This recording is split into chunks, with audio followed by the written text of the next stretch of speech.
You're watching Local 5 News. We are Iowa. All right, welcome back, everyone. It is Friday. We love Fridays. We love Jerry Holub. He is here talking about mums and grass seed. And I asked you, I think it was last week or 2 weeks ago, about grass seed. It was a little too early. Right. But let's talk about these mums. And this is a different color, isn't it? Yes, bright different color here. It's actually under pink, but it has, to me, it's a light lavender. Yeah.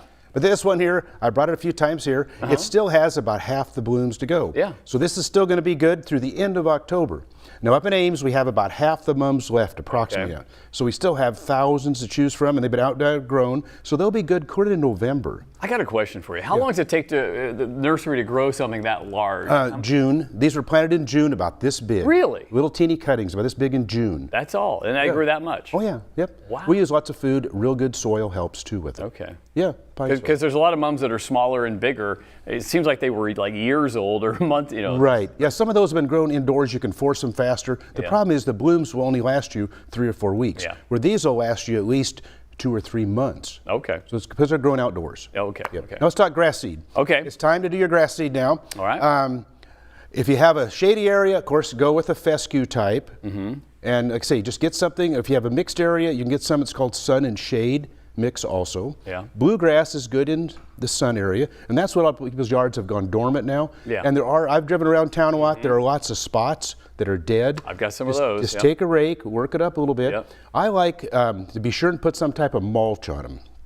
It's green, you can use straw, but you need to cover them with something, because once that seed germinates, you got to keep it moist.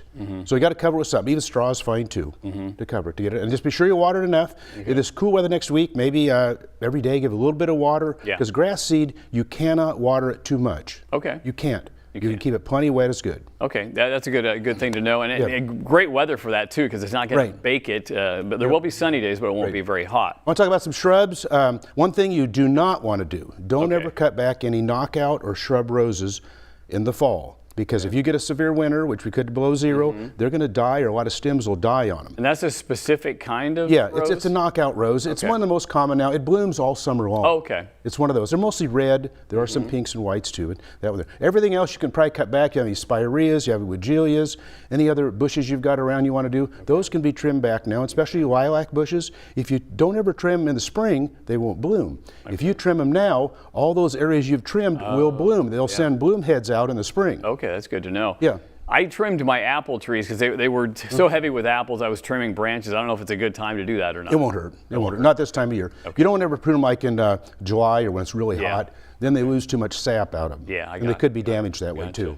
And you've got other plants here with us. I just brought some house plants around here to show you along the edge here. I've never seen this one with the red. That's kind of a cyclone color. I like that. It's called Anthurium, and you'll see a lot of those in a lot of the floral shops. They'll cut these blooms. These blooms will last you, several weeks. Oh, if really? you cut them and put them in there. Okay. And the other plants I just brought, just a general thing.